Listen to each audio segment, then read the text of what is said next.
Hi friends, ഇന്ന് ഞങ്ങൾ ഹോസ്പിറ്റലിൽ പോവുകയാണ്. നാളെയാണ് മോന് അഡിനോയിഡിൻ്റെ സർജറി. അപ്പോൾ സർജറി ചെയ്യാൻ വേണ്ടി ഭയങ്കര സന്തോഷത്തോടെയൊക്കെ നിൽക്കുകയാണ്. അങ്ങനെ ഞങ്ങൾ ഹോസ്പിറ്റലിലെത്തി. അങ്ങനെ ഫിസിഷ്യൻ കൺസൾട്ടേഷൻ കഴിഞ്ഞു.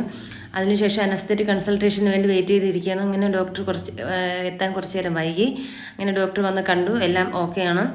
അങ്ങനെ ഞങ്ങൾ വാർഡിലോട്ട് നേരെ പോയി. കയ്യിൽ സൂചിയൊക്കെ ഇട്ടു. അങ്ങനെ റൂമിന് വേണ്ടി വെയിറ്റ് ചെയ്തിരിക്കുകയായിരുന്നു. അങ്ങനെ കുറച്ച് നേരം കഴിഞ്ഞപ്പോൾ നമുക്ക് റൂമൊക്കെ കിട്ടി. അവിടെ ചെന്നപ്പോഴാണ് ഞങ്ങളൊരു സത്യം മനസ്സിലാക്കിയത്.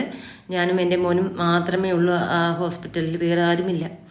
അങ്ങനെ ആ ഏകാന്തയുടെ രാത്രി ഞാനും എൻ്റെ മോനും തനിച്ച് എന്ത് ചെയ്യണമെന്നറിയാതെ ഞാനും മോനും കുറച്ച് നേരം അങ്ങോട്ടും ഇങ്ങോട്ടും ആ വരാന്തയിൽ നടന്ന് കളിക്കുകയായിരുന്നു. അതിനുശേഷം ഞങ്ങൾ റൂമിലോട്ട് കയറി.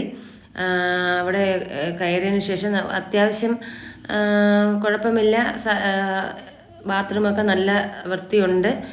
അങ്ങനെ കയ്യിൽ സൂചി രകത്ത് എന്താണെന്നുള്ളത് ഭയങ്കര ഗവേഷണമാണ്. അങ്ങനെ ഞാൻ വഴക്ക് പറഞ്ഞതിന് ശേഷമാണ് അങ്ങനെ കൈ മാറ്റിയത്. അതിനുശേഷം ഞങ്ങൾ കിടക്കാൻ പോയി. കുറച്ച് നേരം കഴിഞ്ഞപ്പോൾ മോൻ ഉറങ്ങി. രാവിലെ സിസ്റ്റർ വന്ന് മോന് BP ഒക്കെ നോക്കുകയാണ്. അപ്പോൾ ഡ്രസ്സൊക്കെ ചേഞ്ച് ചെയ്തു. അങ്ങനെ കുറച്ച് നേരം വെയിറ്റ് ചെയ്ത് ഇരുന്നു.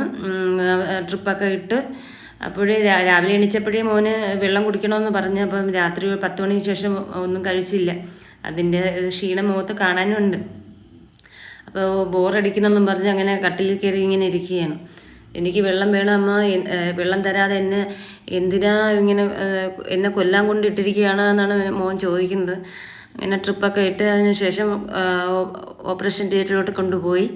അത് കഴിഞ്ഞ് ബയോപ്സിക്കായി കുറച്ച് സാമ്പിൾ തന്നു. അങ്ങനെ ലാബിലോട്ട് കൊണ്ടുവന്ന് ടെസ്റ്റ് ചെയ്യാൻ കൊടുത്തു. അതിനുശേഷം രാവിലെ ബ്രേക്ക്ഫാസ്റ്റിനുമായിട്ട് ക്യാൻറ്റീനിലോട്ട് വന്നു. അവിടുന്ന് വാങ്ങിച്ചതിന് ശേഷം തിരിച്ച് വന്നപ്പോൾ മോനെ വാർഡിലോട്ട് എടുക്കുന്ന കാഴ്ചയാണ് നിങ്ങൾ കാണുന്നത്. ആദ്യം കുറച്ച് ദേഷ്യമൊക്കെ ഉണ്ടായിരുന്നു, പിന്നെ അങ്ങ് മാറി. ഇപ്പോൾ ചെറിയൊരു പുഞ്ചിരി കാണാം. ഭയങ്കര സന്തോഷമെന്നും പറഞ്ഞ് പോയ ആളിൻ്റെ മുഖത്തുള്ള ഭാവം കുറച്ച് കഴിയുമ്പോൾ മനസ്സിലാവും.